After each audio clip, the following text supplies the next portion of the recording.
Docteur Retourné, vous venez de la région des Vosges, de Saint-Dié précisément. Racontez-nous un petit peu, qu'est-ce qui, pour vous, a été le plus difficilement acceptable dans la situation dans laquelle vous, médecin, vous vous êtes retrouvé pour gérer cette crise du Covid? Bon, il faut bien savoir, je suis cardiologue de formation et donc je suis amené à m'occuper du Covid puisque mes deux confrères précédents tombent gravement malades, sont hospitalisés et donc je dois les reprendre, je dois les remplacer au pied levé. Maladie nouvelle, pas de traitement prouvé, une mortalité hospitalière avec des patients à risque qui s'approchent entre 20 et 30%, donc une mortalité très importante. Voilà, alors au début de la prise en charge, les infectiologues nous recommandent le lopinavir, qui est un antiviral en anti-sida. Au bout de 15 jours, on s'aperçoit qu'on n'a aucune efficacité à l'observation. Et puis surtout, on a des effets secondaires très importants. Donc on se retrouve complètement démunis à mettre du paracétamol et un antibiotique qui ne marche pas. Arrive le protocole du professeur Raoul, et c'est là le premier mensonge. On dit qu'il n'y a pas d'études. Si, il y a des études. Il y a une étude sur l'efficacité de l'association azithromycine hydroxychloroquine. Elle marche in vitro. Donc ça, c'est un premier pas. Il y a l'étude qui a aussi beaucoup fait parler d'elle sur les 24 patients qui montre que le portage viral sous cette association baisse de 20 jours à 6 jours. Et enfin, M. Raoul et son équipe mettent rapidement une série de 2000 patients où il n'y a aucun effet secondaire observé. Donc la base de la médecine, c'est d'évaluer le rapport bénéfice-risque. Quel bénéfice je vais apporter à mon patient en proposant un traitement et quel risque il va courir. Le rapport, il ne peut être que positif puisque le risque de l'hydroxychloroquine et de l'azithromycine, qui sont des vieux médicaments qu'on connaît bien, il n'y en a pas. C'est prouvé par cette série de 2000 patients, il y a zéro effet secondaire. Donc, ayant zéro risque, il y a un bénéfice possible montré par le portage viral qui est baissé, dont la durée est baissée de façon drastique. Donc, en tant que médecin qui doit prendre en charge des patients avec une mortalité, je le répète, 20 à 30%, je me sens le devoir au moins de tester le protocole Raoul. Je le teste, j'attaque le lundi. Le vendredi, je m'aperçois qu'effectivement, il y a une efficacité. Il n'y a pas que moi qui le dis, les infirmières, les aides-soignantes qui sont elles aussi partie prenante. Mes confrères réanimateurs disent il n'y a plus de passage, beaucoup moins de passages en réanimation, on n'a pas de décès. Voilà, bon. Ce qui m'a étonné, c'est l'acharnement qui s'en est suivi. Pourquoi s'acharner je ne sais pas. Les mêmes qui accusent Raoul de ne pas avoir fait d'études randomisées en double aveugle, enfin ça, maintenant tout le monde sait ce que ça veut dire, prescrivaient le lopinavir sans aucune étude, et il se permettait de critiquer Raoul, qui lui utilisait des molécules totalement inoffensives sur le plan des effets secondaires, et avec, c'est sûr, pas d'études randomisées, mais surtout l'étude sur le portage viral. Il est évident que quand un patient garde le virus 20 jours ou 6 jours, on peut s'attendre à une efficacité. Voilà, c'est le premier problème. C'est le deux poids, deux mesures. On s'acharne sur le protocole Raoul en disant qu'il n'y a pas d'études et en seconde main, on continue à mettre du lopinavir qui n'a pas d'études non plus et qui a des effets secondaires importants. Et c'est la question qui m'a taraudé. S'ensuit, après une curée médiatique, je me rappelle notamment un soir, Cohn-Bendit, qui se permet de dire à M. Raoul qu'il ferme sa gueule, sick. Hein, un philosophe dont j'ai oublié le nom, le traite de charlatan. Nous sommes médecins hospitaliers, on a des patients dont on doit s'occuper, et on s'aperçoit que, effectivement, pendant toute la période où j'ai utilisé ce protocole, j'ai effectivement constater une efficacité. Et encore, je le répète, pas seulement moi, mais les équipes qui étaient avec moi. Bon, ça marchait. Alors, Maintenant, il y a eu tellement de discrédits posés sur des études positives, négatives, notamment le pire étant l'étude de pied nickelé du Lancet. Parce qu'il faut bien savoir que le Lancet, en médecine, quand on lit une étude dans le Lancet, c'est une très très grande revue. Il y a des comités de lecture, etc. Si ce n'est pas notre spécialité, on croit ce qui est mis dans le Lancet. Le Lancet, c'est discrédité. Alors pourquoi, je ne sais pas. C'est une étude, encore une fois, de pied nickelé. 20% de mortalité sous protocole Raoul, ce qui est délirant. Je ne sais pas comment c'est passé. C'est des questions qui restent pour moi sans réponse. Les revues scientifiques, d'une façon générale, il n'y a pas seulement que le Lancet. Le New England également a publié, ou comment s'appelle, Recovery, avec des doses d'hydroxychloroquine qui étaient nettement supérieures aux doses normalement prescrites. Et alors ça, c'est une autre facette du scandale que personne n'a compris. Encore une fois, moi, j'appartiens à aucun clan, ni pro, ni anti-Raoul. Mais quand on teste l'association de Raoul, on va la tester, comme moi je l'ai utilisé, avec les contre-indications, les effets secondaires à l'électrocardiogramme, et puis les doses et la durée. Discovery, l'étude, on allait voir ce qu'on allait voir. Vous allez voir ce que vous allez voir. Une étude européenne, il y a eu, je crois, en Europe, 1 ou 2 patients qui ont été intégrés dans cette étude. Le reste étaient des patients français. Discovery, au début, ne teste pas le protocole Raoul, et puis, sous la pression de je ne sais qui, finit par le tester, mais isolé, juste que l'hydroxychloroquine, sans l'azithromycine, qui a un pouvoir antiviral. Raoul l'a bien expliqué. Et puis alors, peut-être le pire, c'est les Anglais, avec l'étude Recovery, qui teste l'hydroxychloroquine à des doses toxiques, à 2400 mg, alors que la dose habituelle, la dose préconisée, c'était 600 mg. C'est 4 fois plus, et encore une fois, sans azithromycine. Moi, tout ce que je me demande, c'est pourquoi on s'acharne à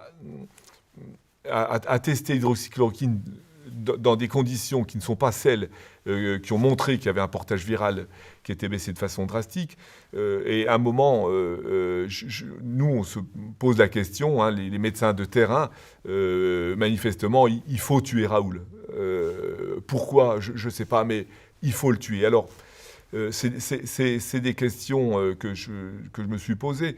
Alors, les réponses, il y en a. On ne peut pas éluder, bien évidemment, les collaborations, les conflits d'intérêts qu'on appelle, de certains professeurs. J'ai vu qu'un infectiologue avait touché 500 000 € sur 5 ans. Donc, quand on touche 500 000 € sur 5 ans, la première chose, on va pas taper la main qui nous nourrit, bien évidemment. Et puis surtout, on a envie que ça continue. Donc, on va pas se fâcher non plus. On n'a plus aucune impartialité, plus aucun libre arbitre. Donc ça, c'est le premier problème dans cet acharnement pour Raoul. Et puis, je me suis rendu compte aussi que la bien-pensance, alors c'est étonnant, la bien-pensance était acharnée contre Raoul et avait mis en route une terreur intellectuelle. Par les médias, j'ai même eu un étudiant de 2e année de médecine qui va tweeter « Raoul est un charlatan ». Alors, je lui demande « Mais pourquoi tu dis ça ?» Ah ben, je ne sais pas, je l'ai entendu. Donc, Nietzsche disait que les faibles et les timides étaient facilement impressionnables. Et puis, par les régimes totalitaires, on était arrivé à ce niveau-là. Voilà, il ne faut pas négliger la pression de la bien-pensance. Alors la bien-pensance, je ne sais pas ce que ça veut dire, parce que là, je ne vois ni bien ni penser, mais on a vu tout un panel de gens qui se sont mis à s'acharner sur Raoul. Bon, je parlais de Cohn-Bendit, il y avait un philosophe, mais beaucoup d'autres. On a vu le docteur Alexandre. Pour revenir un petit peu, est-ce qu'aujourd'hui, avec le recul, est-ce que vous avez peut-être des éléments de réponse par rapport à vos interrogations justement sur l'interdiction et surtout sur c'est unique dans l'histoire de la médecine en France, voire même dans le monde, qu'un gouvernement interdise un traitement qui apparemment fonctionne. Oui, alors bon, encore une fois, moi, je parle de mon expérience personnelle. Il faut quand même savoir aussi que très rapidement, on a appris à mieux prendre en charge les patients, notamment avec l'anticoagulation, avec une étude anglaise. Je faisais une revue de littérature tous les jours, une étude anglaise toute petite, mais qui montrait qu'il fallait anticoaguler les patients. Je me suis rappelé aussi que le premier mort français de l'Oise décède d'une embolie pulmonaire. Donc on a petit à petit progressé dans la prise en charge de cette maladie. Bon, moi ce que je peux constater, c'est que avec le protocole Raoult, je n'ai eu aucun effet secondaire et j'ai eu on va dire, une efficacité ressentie qui était nette. Alors pour les tenants des études randomisées à double aveugle, dont je suis, moi je suis pour la médecine par l'épreuve, c'est ce qui est d'ailleurs pour nous le plus confortable, puisqu'on va prescrire des traitements qui ont été validés, qui sont donc voilà, donc on a des recettes qui sont toutes prêtes, donc c'est bon.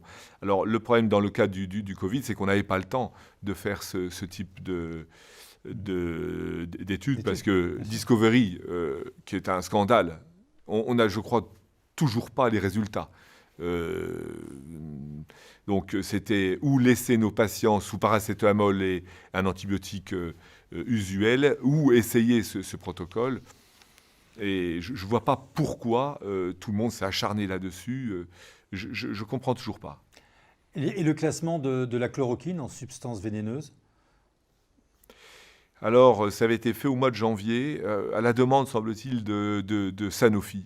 Là, il faut... moi, je crois qu'il y a eu une commission d'enquête sénatoriale et puis à l'Assemblée nationale. Il faut leur poser la question. C'est des gens à qui il faut poser la question. Pareil au directeur du Lancet. Comment vous avez laissé passer cette étude avec les comités de relecture? Et je peux vous dire qu'il y a des très très grands scientifiques qui sont là. Comment vous avez laissé passer ça à Sanofi? Pourquoi? Vous avez demandé, il y a peut-être des réponses.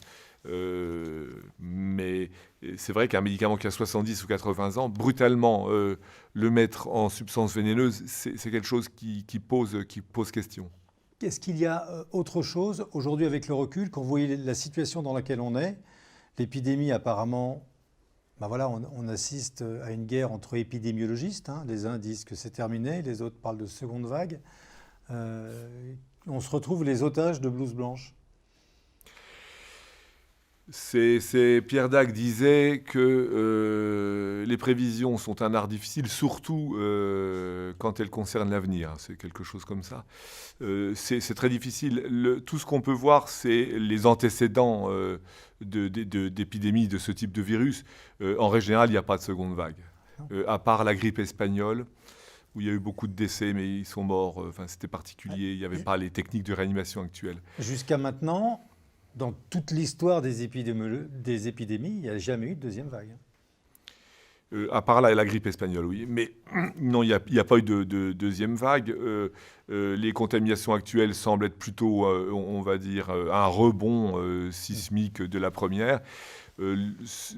L'écologie du virus, elle est mal connue. Il arrive.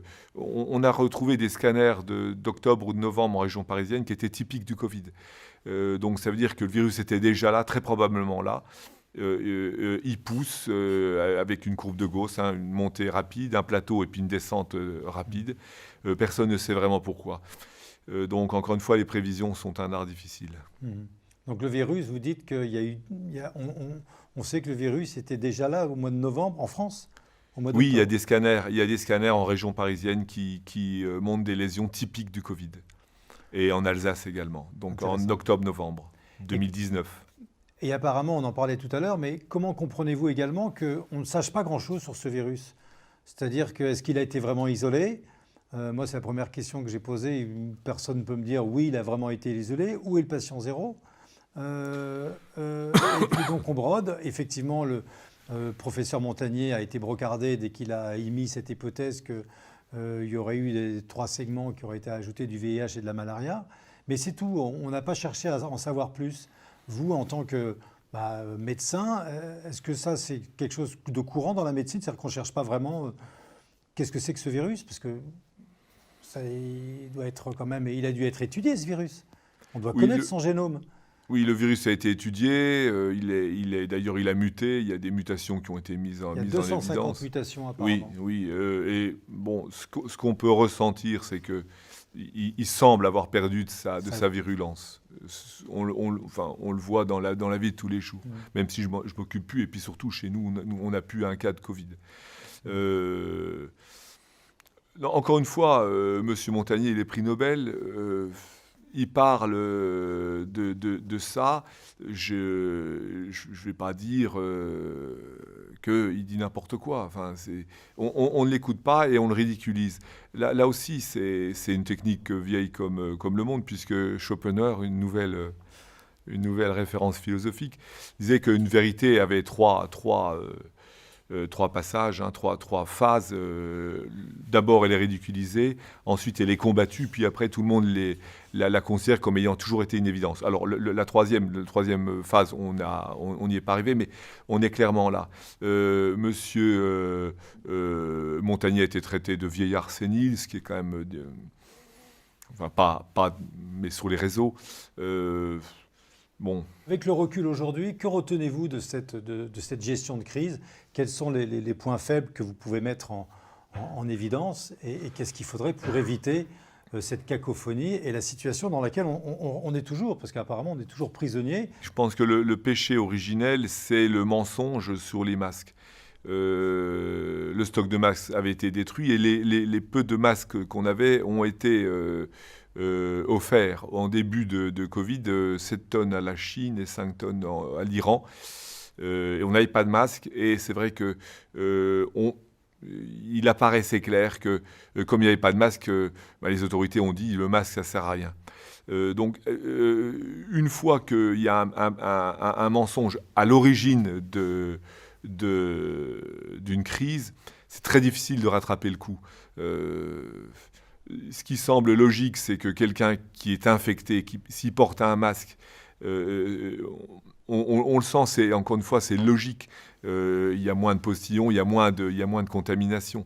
Donc, en ce qui me concerne, le port du masque, moi, je ne suis pas contre. Alors, en air libre, a priori, c'est pas efficace. Et puis, il faut surtout prévenir les gens. Attention, c'est une maladie sur les sujets à risque. Faites attention. Dire aux grands-parents, vous pouvez voir vos petits-enfants, mais vous laissez une distanciation d'1,50 m ou 2 mètres avec un masque. Vous ne vous touchez pas quand ils partent, vous lavez les mains. Voilà, c'était des choses simples. Et là... dès l'origine, il y a eu une accumulation de mensonges et puis donc après le peuple ne suit plus.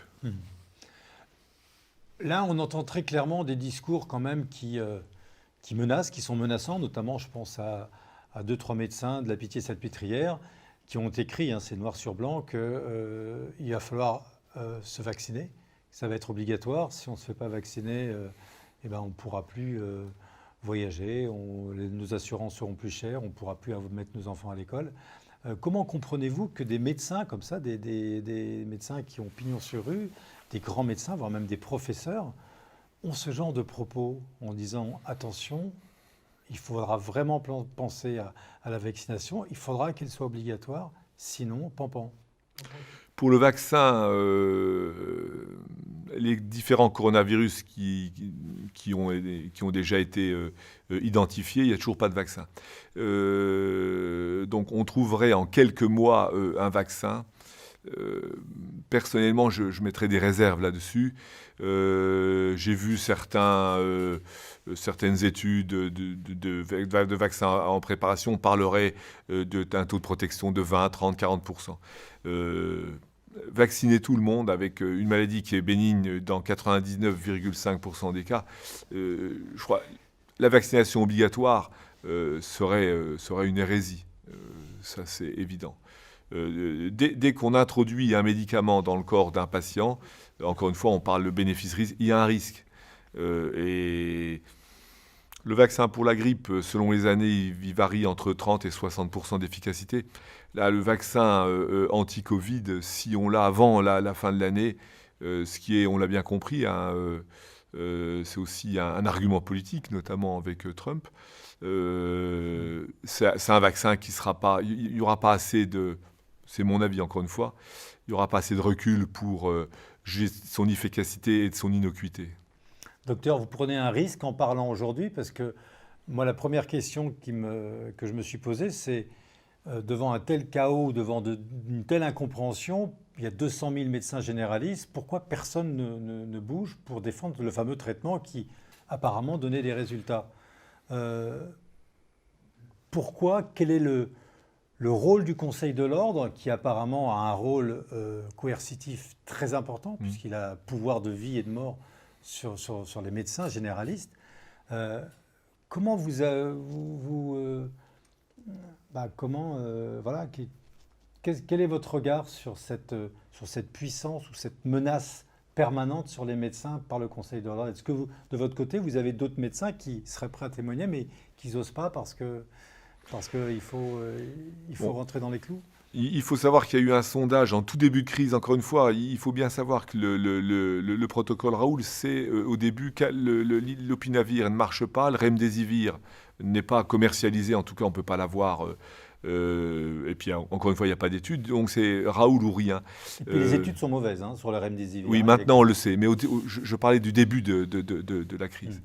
On ne savait pas. Bon, c'est un anti-Ebola, je ne vois pas pourquoi ça marcherait dans le Covid. Bon, Bon, il faut savoir qu'en début de crise, il y a un sondage auprès de médecins. 70% disent que si ils contractent le Covid-19, ils prennent le protocole Raoul.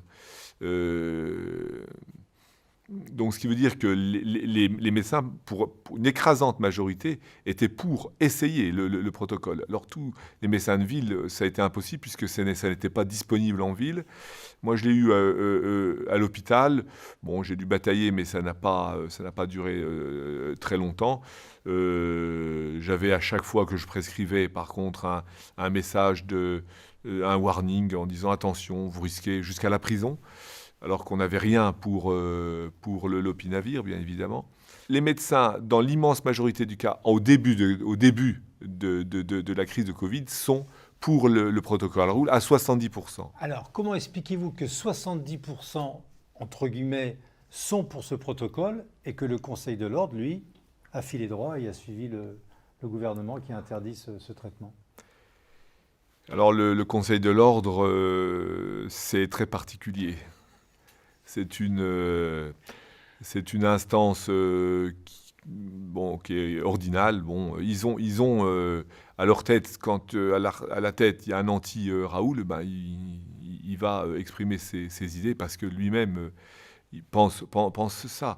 Moi, j'étais un petit peu choqué par le manque de confraternité quand même. J'ai vu quelques messages du Conseil de l'ordre, alors je ne dirais pas lesquels, mais des départementaux, où ils disent que c'est ils parlent du professeur Raoul dans des termes injurieux, sans aucun respect. Il faut quand même savoir que c'est un confrère qui a essayé de faire progresser le traitement du Covid-19. C'est incompréhensible.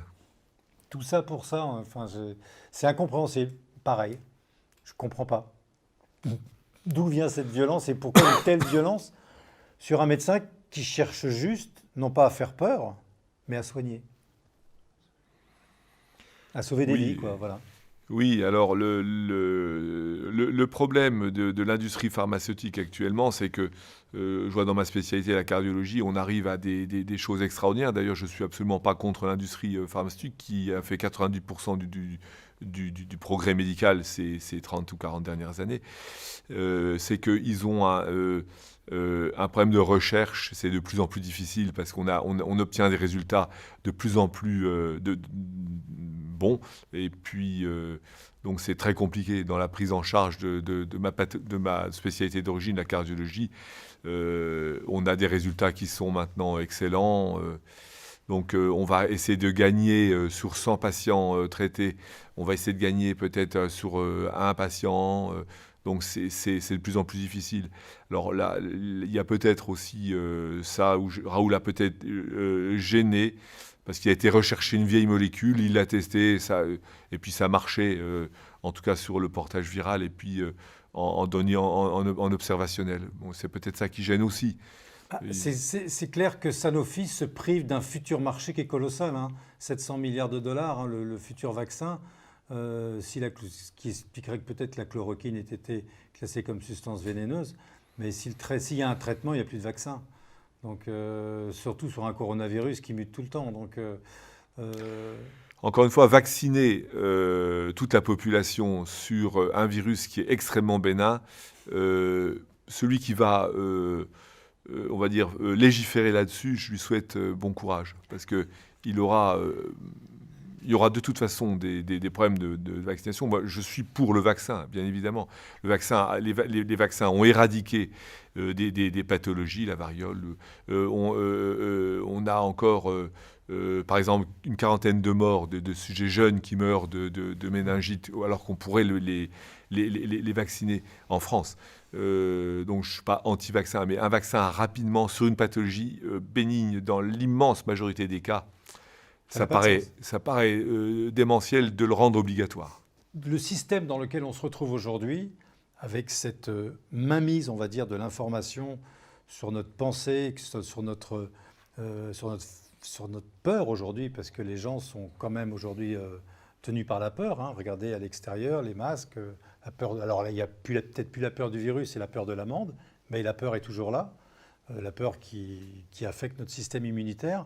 Comment vous regardez un petit peu le travail de la presse dans son ensemble et la façon dont la presse a rendu compte de cette crise? C'est quoi votre regard de médecin, parce que vous qui êtes là pour soigner les gens, sur le travail journalistique, sur le travail des journalistes? Les journalistes que j'ai pu rencontrer, eux, cherchaient à savoir la vérité. Pareil, je ne fais pas de presse bashing particulièrement, mais bon, il y a quand même certains médias qui sont plus orientés que d'autres, hein. Bon, il est toujours plus facile de tout interdire. Ça, c'est le plus facile, hein. On confine tout le monde reste chez soi, on tarit l'épidémie. Le confinement a été fait sur une seule raison, c'est que les places en réanimation étaient dépassées. Et bon, c'est la seule raison. C'est-à-dire qu'en Italie, par exemple, je sais qu'au-dessus de 60 ans, ils n'intubaient plus les patients parce qu'ils n'avaient plus de place en réanimation et ils gardaient leur place pour les sujets jeunes. Donc on n'a pas voulu faire ça en France. Reconfiner maintenant alors que les réanimations, à part Marseille et peut-être Paris, sont prises à 30 ou 35%, ça n'aurait pas de sens. La peur du virus impacte gravement la santé psychologique de très très nombreux de mes patients. Les sujets âgés ne veulent plus sortir, ils ne veulent plus voir leurs petits-enfants, ils sont terrorisés. Il y a des effets secondaires majeurs, il y a la ruine aussi de beaucoup d'entreprises, de beaucoup de commerces. Voilà, On aurait pu éviter le confinement? Certains pays n'ont pas confiné, ils s'en sortent pas si mal. Encore une fois, le confinement, c'était uniquement par manque de lits en réanimation. Ils ont eu peur à un moment d'être submergés et de ne plus pouvoir hospitaliser en réanimation des sujets qu'on aurait pu sauver. L'origine du confinement, le premier confinement, c'est ça. Oui, mais on ne confine pas par la peur. Et puis, il y avait des cliniques privées qui étaient vides, où il y avait des lits. Enfin, il y avait de la place, hein. Oui, alors dans ma région d'origine, dans le Grand Est, il y a même eu une décision délirante. Des patients intubés, ventilés, ont été transférés à la demande de l'ARS, enfin du directeur qui a été limogé, Dieu merci, de transférer des patients intubés, ventilés en Tchéquie, alors qu'il y avait encore des places en réanimation au CHU et dans les cliniques privées. Et ça, c'est un point aussi sur lequel je voudrais insister, parce que ils ont contredit les réanimateurs et transféré des patients en Tchéquie. Imaginez-vous, vous avez un Covid, vous réveillez au bout de 6 semaines, vous êtes en Tchéquie, toute votre famille, bien sûr, ne peut pas venir vous voir. Ça fait partie des décisions délirantes, mais il n'y en a pas eu beaucoup. Mais il y en a eu. Vous m'avez coupé le souffle. j'étais pas au courant de ces transferts en Tchéquie. J'étais au courant qu'il y a eu des grands, voilà, et avec caméras de télévision, Alors, on a suivi dans... ils ont été arrêtés, ces patients ont été arrêtés quand même à l'aéroport du Luxembourg sur ordre de Véran. D'accord. Comment jugez-vous votre confrère, ministre de la Santé, qui a géré cette crise? Alors, c'est pas une question de juger, attention, mais comment... moi, encore une fois, je reviens, parce que pour moi, ça reste quelque chose de pathologique, c'est-à-dire comment un médecin peut-il interdire un traitement dont on sait qu'il est au pire inefficace, mais qui ne fera pas de mal? Bon, on va parler aussi de la première ministre de la Santé, Mme Buzyn. Pardon, mais c'est ça, oui, ou Madame Buzyn. Alors, Mme Buzyn qui quitte le ministère en pleine crise pour aller se présenter au municipal de Paris où elle prend une claque, ça déjà, ça n'a pas été compris par la communauté médicale. Après, elle est remplacée par Véran. Il me semble que tout ce que fait Véran, c'est pour éviter un procès futur. Donc, ils surréagissent sur pas mal de choses. Ils ont peur à juste titre parce qu'on a vu que ça peut aller loin. Hein. Fabius, avec le sang contaminé, s'en est jamais relevé. Bon, on a quand même l'impression que beaucoup de décisions actuelles sont dictées par la peur d'un procès futur. Alors, quels étaient on va dire, les traitements qui auraient pu être efficaces ou qui ont servi pour gérer cette crise? Au début, je l'ai dit, il y avait l'opinavir, qui est un anti-sida. Il y avait le remdesivir, mais qu'on ne pouvait pas avoir au tout début de la crise. Et puis le protocole Raoul. Donc, ce qui s'est passé, c'est que le Kaletra, donc le lopinavir, on l'a utilisé 15 jours ou 3 semaines. Je connais même un service de réanimation qui l'a arrêté de toute urgence en week-end, pendant un week-end, parce que justement, ils ont constaté des effets secondaires majeurs, notamment rénaux, avec des insuffisances rénales qui parfois ne récupéraient pas. Voilà, donc il y avait essentiellement ce type de traitement. Et pourtant, ce traitement s'est retrouvé dans une voilà, enquête. alors j'ai été aussi surpris. Le même service qui avait arrêté de toute urgence le lopinavir l'a retesté pour l'étude Discovery. Donc sur un plan éthique, c'est très très gênant. Puisqu'on reteste un médicament, donc on sait qu'on prend le risque d'aggraver ou de rendre des patients encore plus malades avec un traitement dont on sait que les effets secondaires sont pas bons. On reteste un médicament qu'on a arrêté de toute urgence 15 jours ou 3 semaines plus tôt, parce qu'on a constaté, qu'il était inefficace et surtout qu'il donnait des effets secondaires majeurs. Donc il y a un problème d'éthique, oui. Et ça, ce problème d'éthique, ils étaient au courant, l'équipe de Recovery qui avait... c'est Recovery Discovery. L'équipe de Discovery, ils étaient au courant de ces effets secondaires qui n'étaient pas bons? Je connais pas. Moi, je peux juste citer ce que je sais, c'est que ce lopinavir a été interrompu de toute urgence pendant un week-end, et puis repris, retesté dans Discovery. Probablement, il y a toujours pareil, c'est une pression. Hein, bon. Pression des labos, quoi. Discovery, c'est pas les labos, c'est une pression de l'administration. Les laboratoires, à ma connaissance, ne sont pas à l'origine de Discovery. Alors, ce qui est étonnant, c'est que au départ, le traitement du docteur Raoult ne faisait pas partie de Discovery. Il y avait 4 traitements. Oui, et il a été rajouté au dernier moment, quoi. Alors que parmi ces 4 traitements, il y en avait un qui était déjà mauvais, quoi. D'après ce que j'en sais, il a été rajouté à la demande même de M. Macron. Ouais, je sais. Un 5e bras. Il y avait 4 bras. Dont un bras qui était foireux. Un bras, je ne sais pas, mais encore une fois, qui avait été interrompu par des réanimateurs, un service que je connais, qui avait interrompu pour inefficacité et effets secondaires majeurs et qui le reteste quelques semaines plus tard, oui.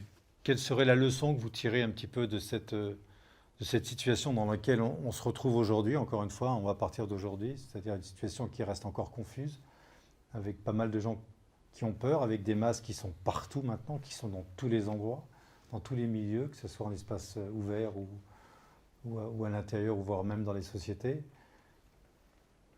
Vous êtes optimiste ou vous dites qu'il il va falloir encore user de pédagogie à travers les médias pour faire comprendre que c'est peut-être la fin et qu'il faut peut-être changer de direction? Ce type de pandémie, elle va revenir. Hein. Ça sera un virus qui va peut-être venir de l'Amazonie où on déforeste de façon massive. Donc on va voir là de nouveau un virus animal qui va se confronter à l'homme. Il peut venir aussi du dégel du permafrost. Le jour où il y aura une pandémie avec un virus de la gravité d'Ebola, 40 ou 50% de mortalité, avec une contagiosité importante, là, on va avoir des vrais problèmes, oui. Oui. L'OMS est là aussi une grande perdante de la crise. Elle s'est trompée quasiment sur tout. On sait maintenant depuis qu'elle est sous influence chinoise, où ils ont repris la main. Bon, je crois qu'il y a une perte d'influence de ce genre d'ONG. On peut parler de ça, c'est une ONG, quoi. Enfin, une ONG qui est perméable également à pas mal d'intérêts assez divergents et qui n'ont rien à voir avec la santé. Hein. L'idée d'origine elle est excellente. Hein, c'est-à-dire qu'on va, par l'OMS, essayer de gérer de façon mondiale les différents problèmes médicaux, épidémies et toutes sortes. Mais c'est une organisation qui est devenue trop politique. On l'a vu, les Américains ont perdu la mainmise sur cette organisation au profit des Chinois. Bon, ça c'est autre chose. C'est de la politique, ça. Les Ferguson qui nous prédisent à chaque fois des 500 000 morts, des 2 millions de morts à chaque fois et qui se plantent à chaque fois. Hein, oui, alors Ferguson, effectivement, 500 000 morts en Angleterre. On l'a jamais... très peu. Je suis d'ailleurs étonné que c'est là qu'on voit que vous avez quand même bien travaillé votre sujet. Personne n'a trop embêté là-dessus. Par contre, on a entendu Raoul et sa trottinette, on l'a entendu à de multiples reprises. Hein. Puis Ferguson, c'est pas son premier coup d'essai. Il avait dit la même chose pour le H1N1. Quoi. Donc, il a l'air toujours le chiffon rouge et personne ne tombe sur lui. Encore une fois, les prédictions d'un virus que personne ne connaît voilà, il faut être honnête et humble. On ne peut pas prédire. Une maladie qu'on ne connaît pas, on ne peut pas la prédire. Voilà. Bon, la crise a mis à jour aussi la perte d'influence du médecin sur la médecine. C'est-à-dire que maintenant, on nous interdit de prescrire ce protocole. Demain, on va nous dire il faut prendre ça comme matériel, etc. Bon. La médecine, c'est une relation entre le patient et son médecin, une relation de confiance. Et encore une fois, en ce qui concerne cet épisode de Covid, mon devoir de médecin m'a semblé être d'utiliser ce protocole. Donc il faut redonner l'exercice de la médecine aux médecins. Oui, c'est le serment d'Hippocrate, il est quand même très fort, et met vraiment bien en exergue cette relation privilégiée entre le médecin et son patient. Et là, en interdisant ou en obligeant à prendre tel ou tel traitement, on casse cette relation, cette relation de confiance qui est la base même du soin, on va dire. Vous pouvez mieux soigner une personne si elle se confie à vous et si vous avez peut-être plus d'informations par cette mise en confiance, quoi. Oui, la relation de confiance est primordiale, mais il n'y a pas. Je vois dans ma spécialité de cardiologie, encore une fois, il n'y a pas une manière univoque de traiter. On va prendre l'exemple de l'arythmie. On peut très bien régulariser une arythmie ou la laisser la ralentir, et on sait que, in fine, il n'y a pas de différence. Ni de morbidité, ni de mortalité. Donc c'est à voir avec le patient, voir ce qu'il veut, quels sont les risques, quels sont les bénéfices, encore une fois. Et il y a une discussion avec le patient à voir.